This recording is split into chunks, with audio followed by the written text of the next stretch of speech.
It's interesting to observe the last few years where the issues and problems that exist between the sexes have become so glaringly apparent that even the mainstream can't ignore them. 10 years ago, 15 years ago, that certainly wasn't the case. 10 years ago, if you were talking about mating and dating problems or the problems that generally exist between men and women, you were viewed as a kook, as somebody quite odd, a strange person to say the least.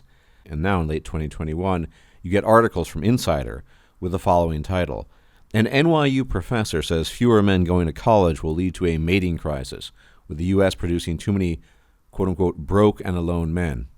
Now, many of you might have caught wind of this, but this year was a new year for many things. And one of the new things that has occurred has been a historic high for female attendance at university in the United States or college, and a historic low for men. At this stage, it is pretty much 60% women and 40% men. And many people have been commenting on this over the years as this number has gradually grown and grown and grown. But it's now come to a head and come to the point where mainstream people need to comment on it because it is pretty extreme.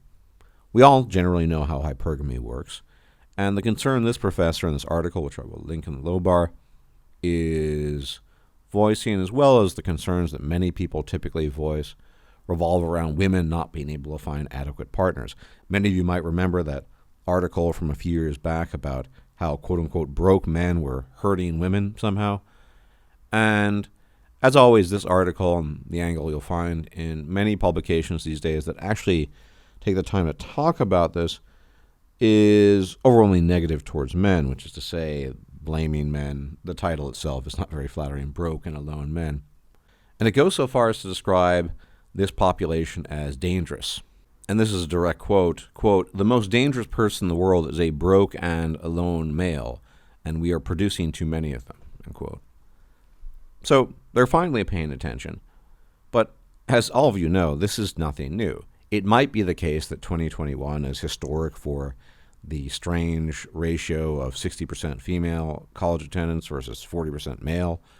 It's been trending in that direction for a long time. It just happens to be at a all-time high.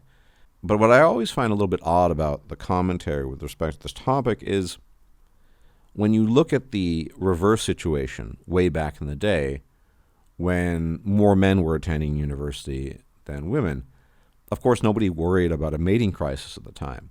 Of course, cultural mores were different, cultural expectations were different, everything was different. And that is a big part of the recipe that goes into the cake of relationship, marital, and general mating dysfunction these days.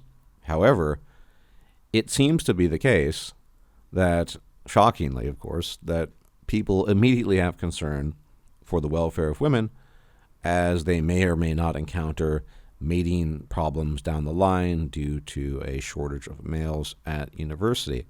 But nobody said a peep back in the day when the reverse was true. Of course, there are good evolutionary reasons for this. Women, being hypergamous, like to mate up and are generally not willing to mate down, which is to say, if they have a university degree or several, it's very unlikely that they would want to date or mate with a plumber or a carpenter. And this article, as well as several others, does actually address that and acknowledge that. And that's the problem.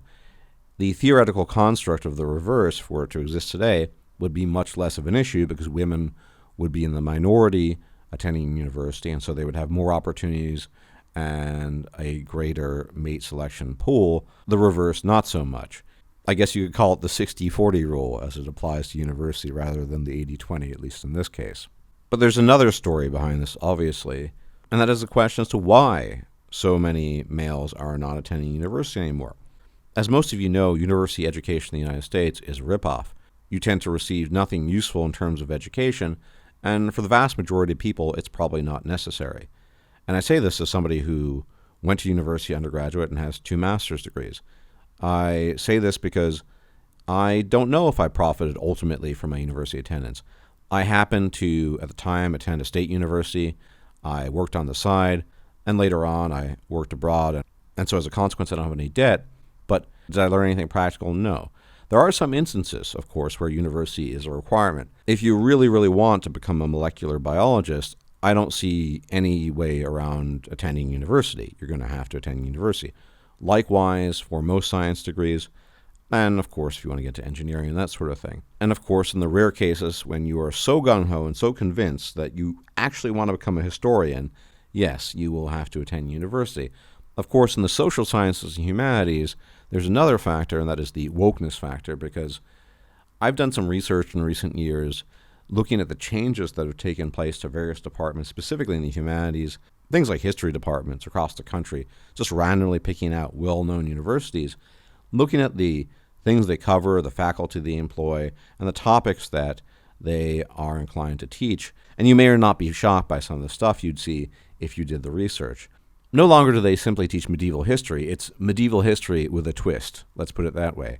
And the same applies to many of the social sciences and humanities. So in the vast majority of cases, it's simply not worth it. And I think part of this is men realizing that. They're saying to themselves, why should I attend university, go into debt? I won't get a job by attending university. I'll just get into debt. I'll owe lots of people money, and I'll have more problems. So why bother? Are they necessarily going to trade school as a compromise? No, although trade school attendance in the United States is going up. As many of you know, in Europe, most people actually attend trade school. In Germany, it's roughly 60% of people go to some sort of trade school, 40% go to university. There is not this propaganda in Europe that you absolutely must attend university, as it exists in the United States. I call it the college industrial complex. You have to go to university. You have to get an education. Why? Because it's expected, because it's good, because blah, blah, blah, blah. No. Most of the men these days in the United States, they're not necessarily pursuing trades. They're just basically getting by the skin of their nape. And so it's not necessarily the case that men are pursuing trades in lieu of university in the United States. They just realize that university is a raw deal for the most part, barring the few exceptions that I mentioned. So, yeah, this is causative probably in it. And why are women, for example, not dropping out? Well, let's be honest. Women tend to follow trends much more. They're much more collectivistic on average, and they're much more inclined towards a herd mentality. If all of society is saying, go attend university, that's what you're going to do. And there's another important point. Women, in general, receive a lot more support throughout the educational system. This is well documented. They're more likely to get hired for various positions, et cetera, et cetera. So it's no wonder why women collectively are, on average, going to university much more frequently than men are. And all of this points to something I said many, many years ago. Many of you might remember me saying this on several occasions, that the problems of men as they exist in the world will only become apparent to the vast majority of the world, to society at large, when these problems start affecting women. So now there's a quote-unquote dearth of eligible mating partners for women, and there's a mating crisis. It's terrible. There's also a dearth of eligible mating partners for men. Nobody gives a whit about that, and they're not talking about it. That's existed arguably for longer than it has for women. This is exactly how I thought it was going to unfold in time. That the mainstream would in fact pay attention to some of these sex-specific problems and the problems that exist between men and women, and specifically even problems that exist for men, but it'll always be from the blame angle. It's the men's fault that blah, blah, blah, blah, blah. There's a problem, somehow men need to fix it as usual. And let's be honest, at the end of the day, there's no fixing this. This is the byproduct, the university stuff included, of decades and decades and decades of trends going back to the mid-20th century. You're not going to snap your fingers and change this. There's no policy, even if you could introduce a policy, that would turn it around within a day or a year or even 5 or 10 years. But at the very least, some men are realizing that university education probably isn't worth it in the large majority of cases. As always, thanks for tuning in. Please hit the like button, subscribe if you've not yet done so. Hit the bell icon to be informed of my videos. Please share the video. And as always, if I'm still alive, I will check you out later. Take care. May the gods watch over you. Bye-bye. If you liked this video, please like, share, and subscribe. And if you enjoy my content, please consider making a donation or becoming a patron. Thanks for watching.